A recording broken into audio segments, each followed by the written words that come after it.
I need to type faster. I can't type that fast. Literally, I'm a pecker, so, and it works. I'm a pecker. I just call myself a dick. But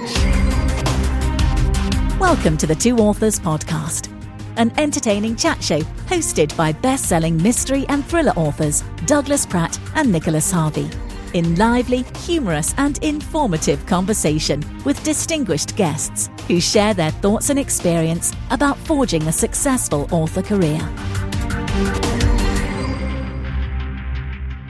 hello, everyone, and welcome to this week's show, where our guest will be Steve Higgs, who we'll get to in a little bit. But first, let's kick it off, Doug, with a listener question. Yes, sir. Well, today's listener question comes from Branson, Missouri, from Miss Charlene Rose. How do you keep track of all the characters in a long series? You have a long series, like 15 books long. How do you keep track of them? I don't. I screwed up. I think generally it's referred to as a Bible, not the Bible, a Bible. A series when you Bible. Track your characters. Yeah, a series Bible. And that way you track your characters and stuff. So I did not do it right out of the gate. And when you get deeper into the series I've made multiple attempts at going back and trying to gather up all the names that I've used. And especially because the way I rate my AJ Bailey series is dual timelines. So you tend to have the main characters that are reoccurring, but then you've got these all new characters a lot. So no, I've done a crappy job of it. People keep claiming there's software and AI stuff that'll go through and mine the character names from your books, but I think you just tried that. Yes, they don't work. Yes, I had heard from I think it was Joanna Penn who talked about how she could upload her books into Chat GPT and it would spit out all the characters' names. And so I uploaded like 4 or 5 of the Chase books, which was an ordeal anyway. But once I got it uploaded, then I was like, okay, now give me a character list. And it would give me Chase's name. His bio was wrong, but then every other name, it just made up. And so it just made up names. Made up names. I was like, I don't know why people are worried about taking over. It's not going to yet. But yeah. It's like a naughty kid in class, really. You never know when they're telling the truth or just it was like, I'm coming like, up no, with bullshit. No, yeah, that's not going to work. I'm the same way. I didn't start early on. I should have. I do keep most of my books only have 1 or 2, maybe at best 4 recurring characters. And even then, most of the time it's just Chase. And he just goes back and forth. But I have a few side characters that show up every couple of books.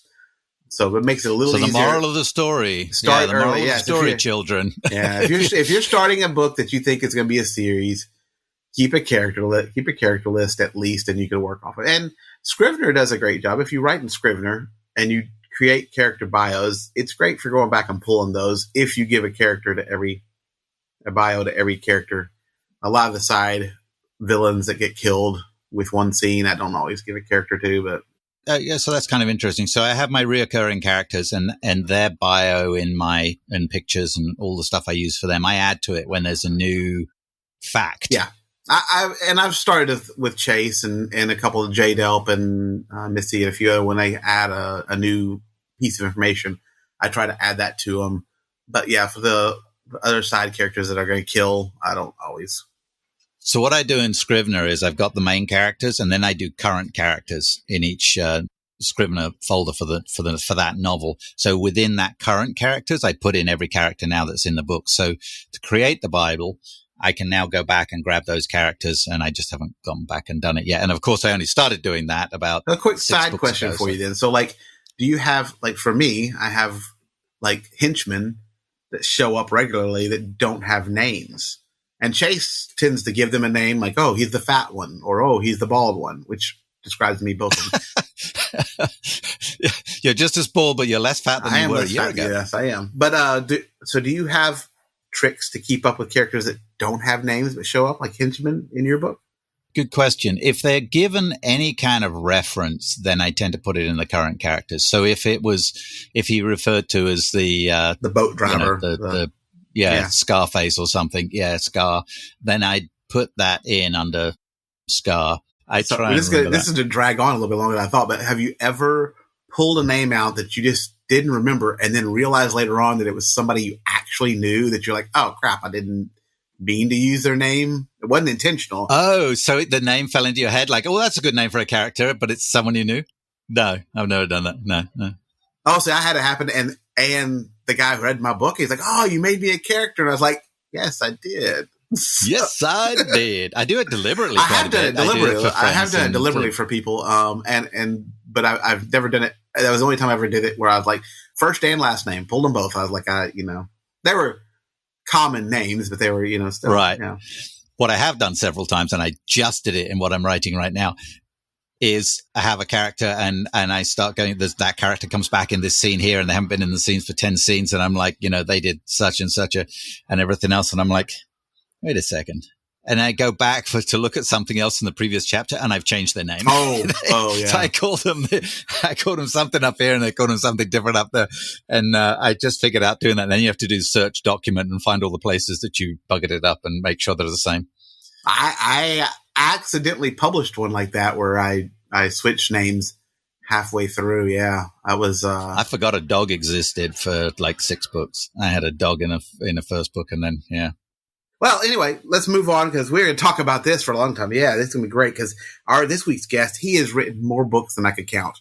Like I sat down last night, I tried to go through them. Well, that's 10. You can only count to 10 because you ran out of fingers. So that's true. You just said he's written more than 10 books. That's what you just said. Yes, that's true. Fair. Okay, well, he does have more than 10. He has upwards of 100. But he writes these quirky, cozy mysteries, paranormal fantasies.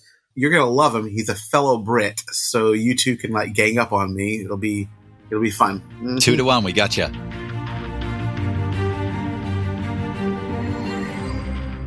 Welcome, Steve Higgs. Well, thank you. We're 2-1 this week. We got 2 Brits against the Yanks, so yes. Doug is going to be screwed. I'm sure it's a friendly environment. It is generally, yeah. I usually just have to tell Nick we don't eat baked beans over here for breakfast and that kind of thing. So, that's your loss. So, Steve, tell us a little bit about how you got into writing. You certainly didn't come from a writing background, did you not? No, I guess no. I guess my background, if you like, is military. I was something like 7th generation military. I went into the army at 17 with very little choice in the matter. But I won my first award for writing, creative writing, when I was 10. And I think had I been born to different parents, I might have gone down the author route some decades earlier. But I was a soldier for 25 years, so that's my background. Army? I was Army. Yes, all of that in a very busy period. So my main character has a military background, so I'm always interested by the military. But do you have any great military stories that you had that have translated over to your books? No. Okay. Was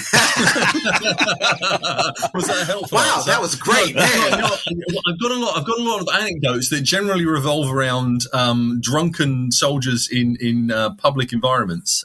There's training stuff that comes into it, and the character that I started writing, I guess the beginning of my career, and actually I'm writing his 23rd adventure right now.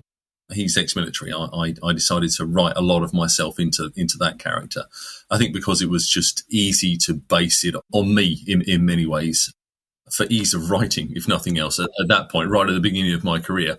But otherwise, no. I mean, I've not written military books. I've not written military characters. It's just that one who happens to have been an ex-soldier.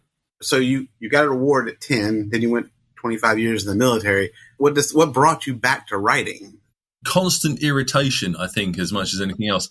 Yeah, I was one of those people who kept saying, I'm going to write a book. And I wrote a column for a military magazine, and I wrote short stories, and I doodled words, and I was constantly doing stuff. I had one of those kind of away with the fairies minds that was not particularly well suited to the military, despite the fact that they kept promoting me. I struggled with concentration. I still do, because I was always off imagining something else happening where, wouldn't this whole situation be much more interesting if a wizard came through a portal? Yes. Oh, okay. Yes. Yeah. So it's not just me that thinks that way. That's great. It's always how all of us writers end up with. So yeah, I had that all the time, and it was, in the end, having years of these stories kind of piling up in my head. I just got bored listening to my own voice and stopped talking about writing that book and just sat down and wrote it. And it took me 5 years. Because I transitioned out of the military. I mean, that started right at the end of my military career, and I transitioned out of the army. and into the corporate lifestyle where I wanted to kill people even more than I had done when I was in the army and was no longer allowed to. Right. They wouldn't pay you to do it now. Yeah. I've got all the skills. I can kill everyone in this office. I guess that's how it got started. Was I needed to write almost to exercise this demon within myself, and found the process found it just very joyous. I was creating characters and having a lot of fun, putting them in these scenes and describing them. And when I finally wrapped up that first manuscript, well, that was 5 years.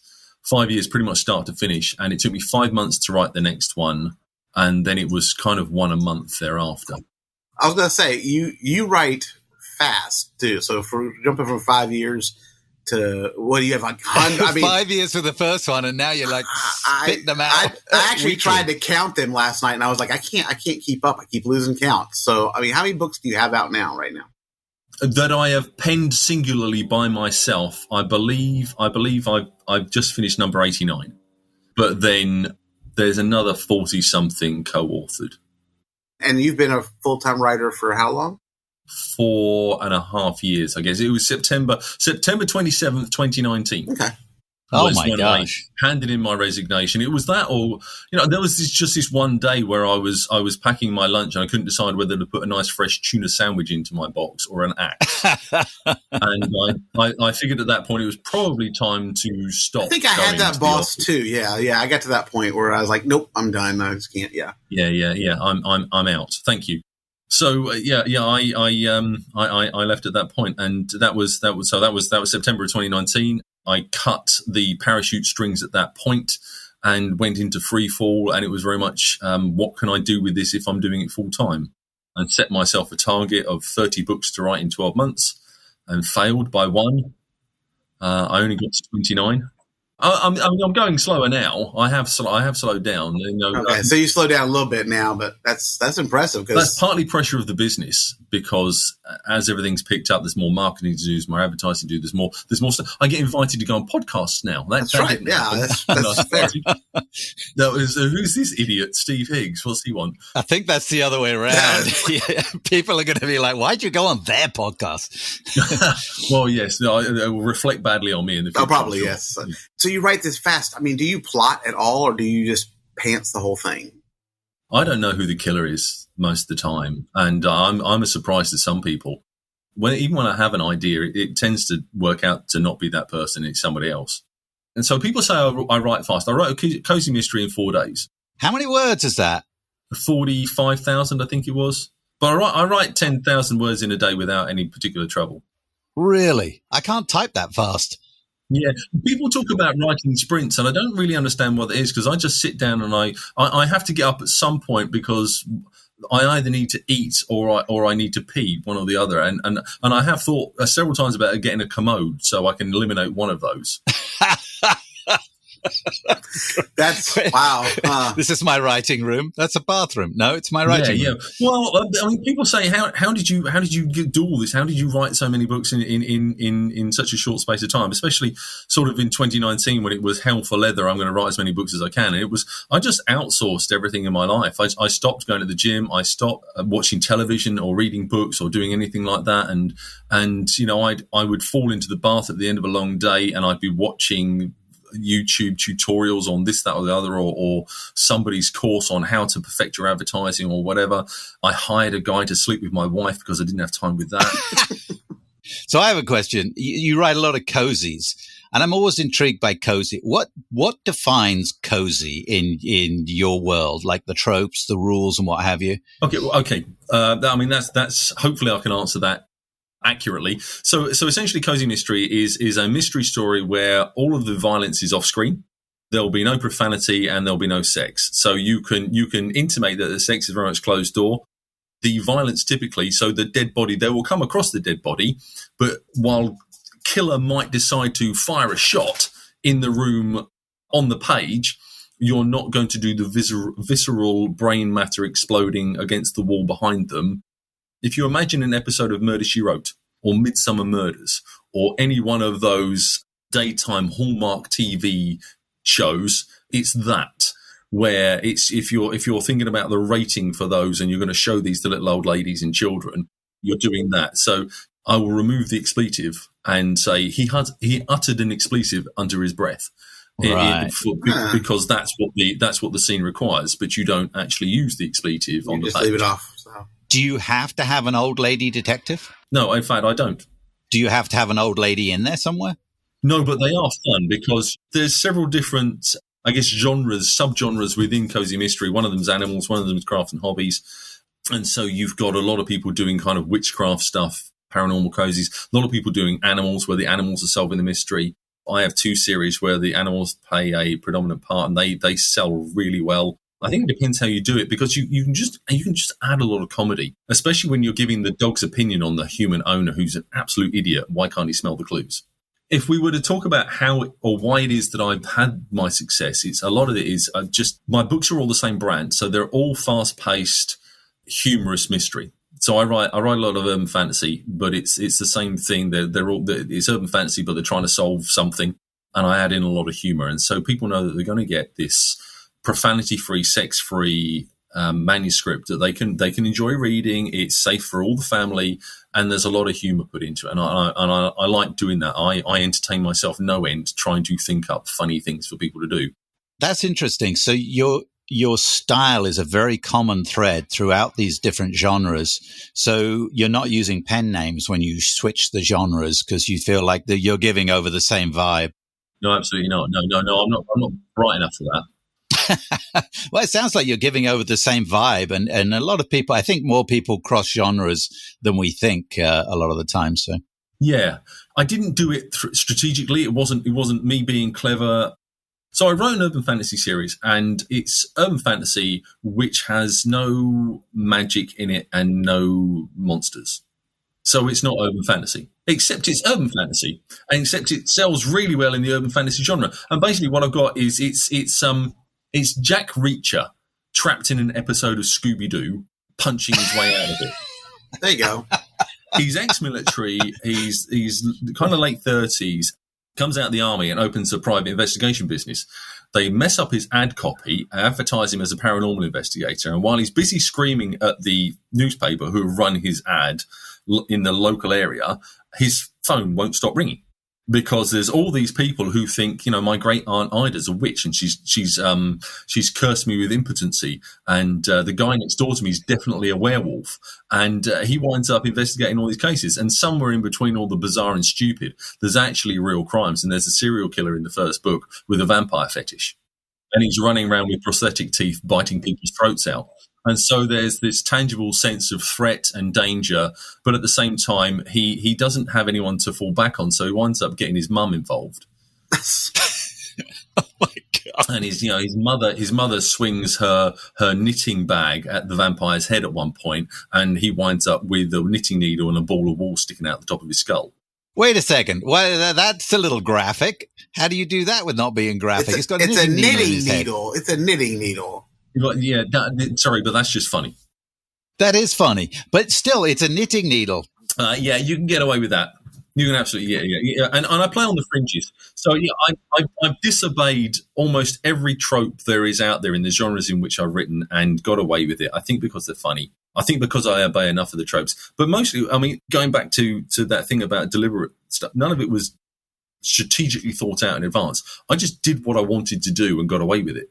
That's brilliant. That's awesome. Yeah. So I think I've been lucky, but the books hopefully are fun. Certainly, that's what people say they are, and that sells them well enough. Well, they wouldn't be selling like they are if they weren't good. So obviously they are. You have a huge following. I was looking at you have a Facebook group with that's gigantic compared to my little meadly one. I'd like to know what you do to kind of grow that out. Like, how do you get that following right there? Well, you have to be really handsome to start. Oh, shit. Well, that's done for us then. Strike that off the to-do list. No, I honestly, well, the readers, so there's links in the books, and the books sell in large numbers, so I think that's what brings a lot of them in. So it's all organic. Because there's ways of building your lists through funnels and bits and pieces, and giving stuff away, and I don't think that you actually get people who are really interested.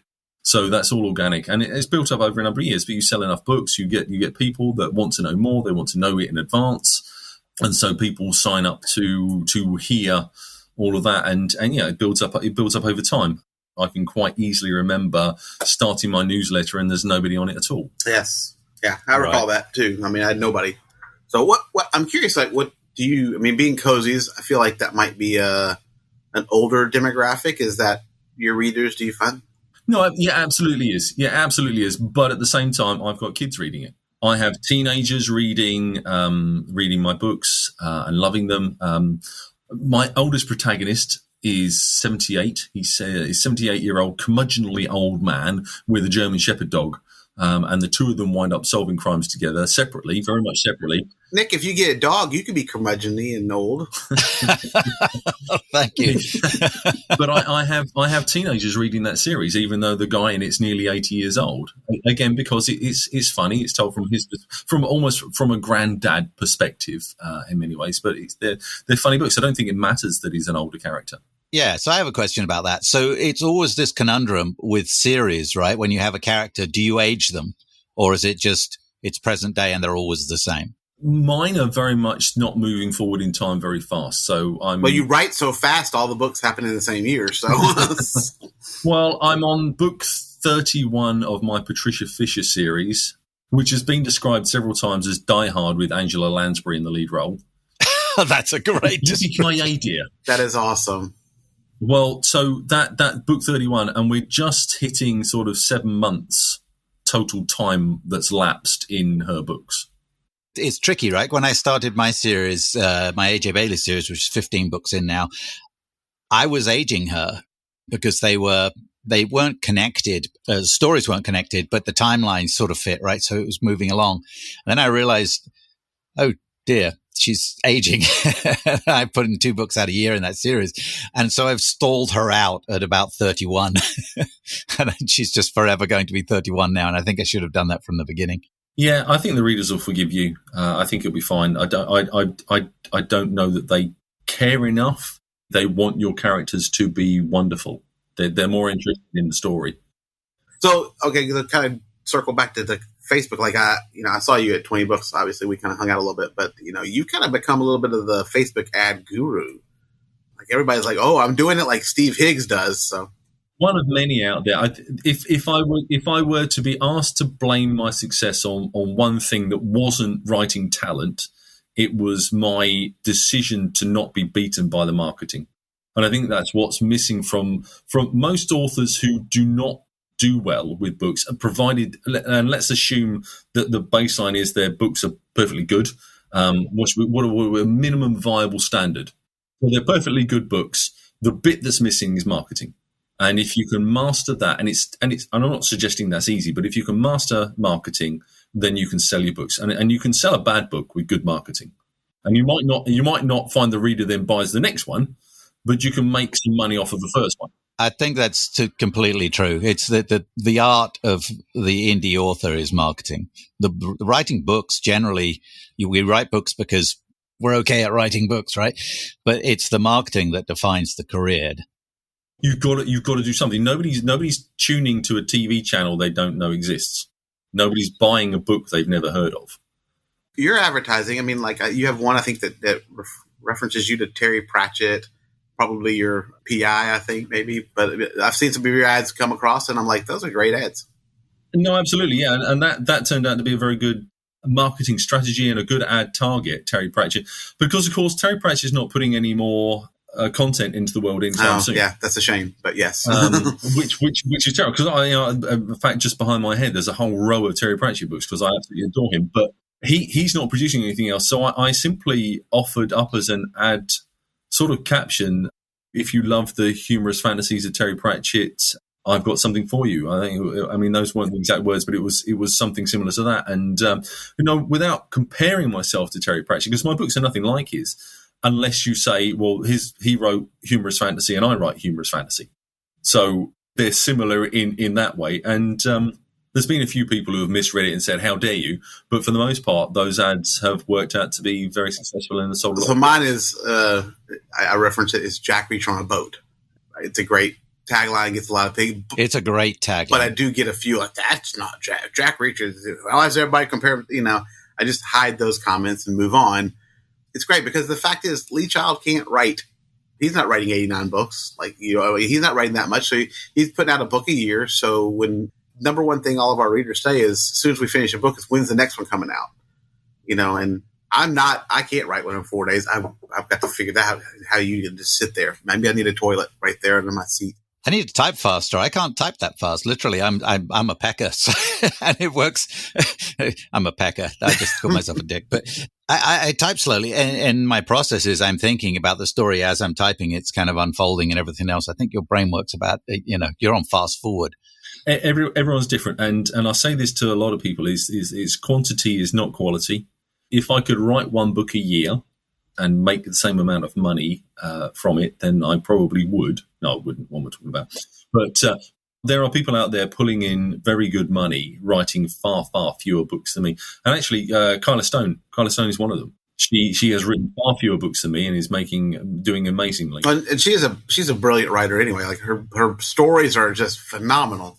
No, absolutely. And she might get TV deals and goodness knows what else yet. So she's a shining example to everybody out there. You don't have to write lots and lots of books. Nobody should look at the amount of books I've written and feel that that's what they need to achieve, because that's not necessary at all. Write the best thing that you can and then market it as best you can. I have voracious readers and I'm able to churn out books relatively quickly. So that's what I do. So a question we like to ask our guests is, and you may have sort of pseudo answered this already, but what do you think is your author superpower? What's the one thing you'd say is the best thing that you do?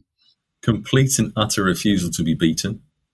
That's what got me here, and willingness to sacrifice everything in my life to get to this point.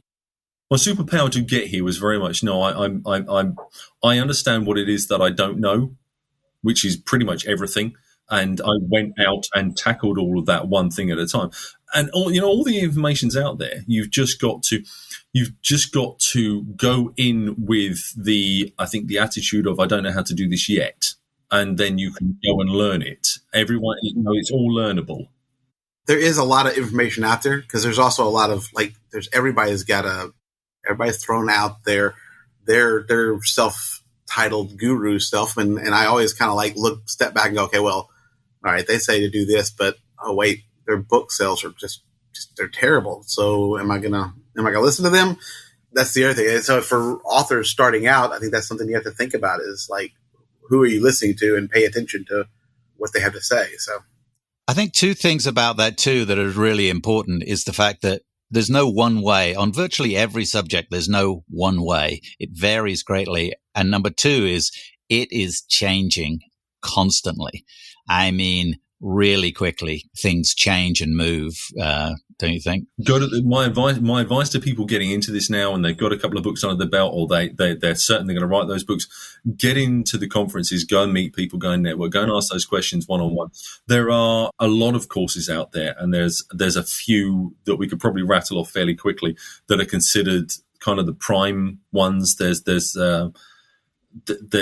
recognized courses, and there's books by certain authors that will lead you stage by stage, which in many ways, not only are they far cheaper, but they're far easier to understand and use as reference material. And that's certainly how I started out, was buying some of the books out there that are about how to do Facebook ads, about how to set up your website, about how to run your newsletter. Read those books, because all the secrets are in there. But don't believe that there's one way to do anything, because that's not true. And there's a lot of talk about writing to market, which I don't think is a bad thing to do at all. There is also the opportunity for new works to come on, disruptive new genres, if you like. Lit RPG did not exist all that many years ago, and Lit RPG is big news now. So what do you think are, for you as in your career, and obviously, like you say, the idea of not giving up, not being beaten, but what was the biggest game changer where you went, okay, whoa, that's what I need to do right there? I mean, was it the writing 30 books in a year? Was it the mastering the marketing? The mastering marketing, yeah, absolutely, yeah. I think when I quit my job, and that's September of 2019, I think I was just on the cusp of 20 books. I think I just about got 20 books out, and I was making, I don't know, $5,000-6,000 a month in sales, which wasn't anywhere near enough. And I wasn't spending a lot of money on marketing. And it was recognizing that, and I talk on this at conferences and show graphs and stuff of my ad spend versus my income. And as I doubled my ad spend, I would double my income. But they were not a straight line graph. So you've gone from spending, let's say, $4,000 in a month and making $20,000 to spending $8,000 in a month and making $40,000. So you've doubled both things, but suddenly the income's not 16,000, it's 32. And that's not even the same sport. Especially when you scale that up again, and suddenly you're making $150,000 in a month, and you have to spend money to make money. You've got to learn this stuff along the way, and you can't just start spending huge amounts of money on ads. Partly because you probably haven't got that kind of money lying around in the first place, but also because if you do that, you're just going to waste it all. So it's teaching yourself and spending the time learning the platforms. You have to give yourself enough time to learn it so that it's become almost like an automatic skill. And that was, I think where I started to succeed was I was watching the data and testing things out so much that I started to see where it was that because you read all the books and you absorb a certain amount of knowledge, but that all that does is get you to the place where you can then learn properly. That's where things started to change for me. I had enough books out there, but people weren't reading them in a big enough volume because I wasn't reaching a big enough audience. And it was then reaching that big enough audience that made the change. And it was pushing additional money into that. As the income was going up, I was churning money back into growing my ad spend, reinvesting that income. So what's coming out next for you? I have book 30 in my Patricia Fisher series, which is finished and I think comes out on the 19th. I am currently writing book 23. I have book 23 in my original Blue Moon series, which has become quite the large expanded universe with 4 spin-off series that are being written by other very talented urban fantasy authors, set in various locations around the world. I'm writing book 23, so that's called Modern Fairy Tale. I'm also 20% of the way through a book that I'm writing with my 8-year-old son called We Are Not Meat, which is a time travel dinosaur adventure. Oh, awesome. Oh, that sounds so cool. That's very cool. Yeah, I did.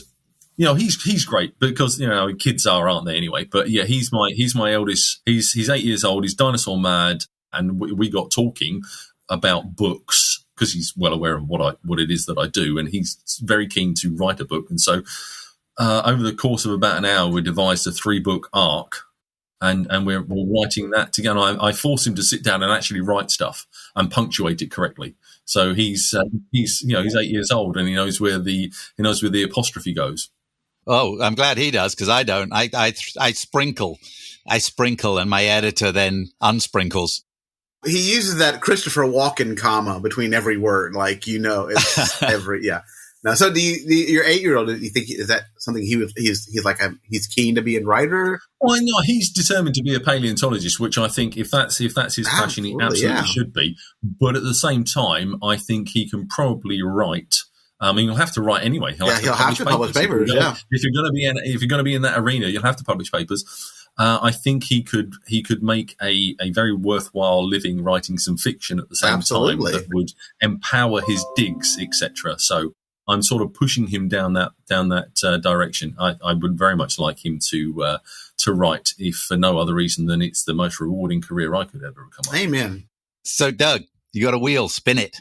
We have our last question for you today, which comes off of our wheel of. So, yeah, it's a lot of fun. So you can hear it. Oh, it's high tech shit we have going on here. Spin it around. All right.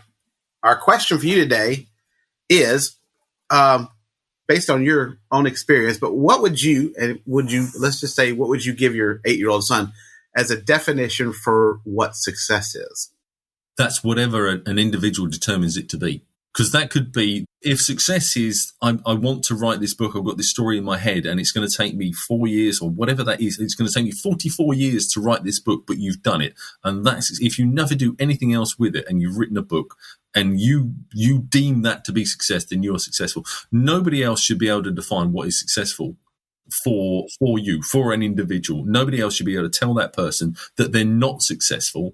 I would take issue with somebody who was telling another author that they were not successful because you don't have to be commercially successful. You don't have to be making money to deem that you are successful in what it was that you set out to do. So, yes, commercially successful, you can't put a number on that either. Steve, it's been wonderful having you on. Thank you so much for joining us. Really appreciate it. No problem. Thank you, gentlemen. See you again soon.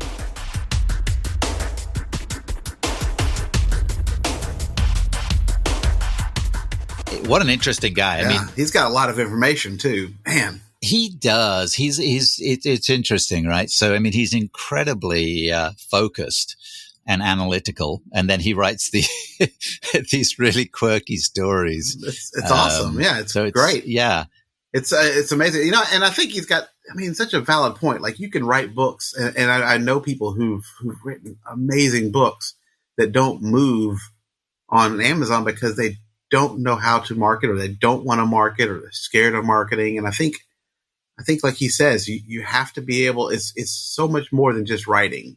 Big time. There are a lot of mediocre books out there selling a shit ton because they're marketed really well. And there's some fantastic. I wasn't pointing at you because you're not that great at the marketing. No, obviously, I wasn't talking about you. So no, you're pretty good.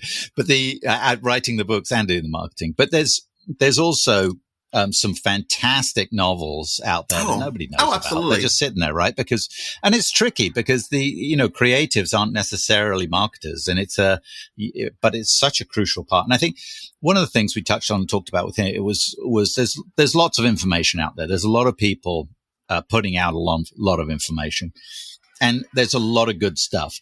But I think that the most important thing is that there's no golden ticket, right? There's no massive shortcuts. And the biggest thing you can take away, because everything moves so quickly and it's going to be different for one person in this genre and this corner of this genre than it's going to be from this other person, is the process. I think the process is the things that you need to take away. When you're doing Amazon ads, there's a way to test those Amazon ads. And I think we've all learned the hard way that you've got to test that stuff. What you think up front, what feels right that's going to appeal to the reader across and what the Facebook magic algorithm decides will send to the right people is not necessarily what you feel is that image and that blurb. Maybe it's not. So you've got to try a wide variety of things and test them properly. And I think that's true in everything, all these classes and everything. There's also this mindset.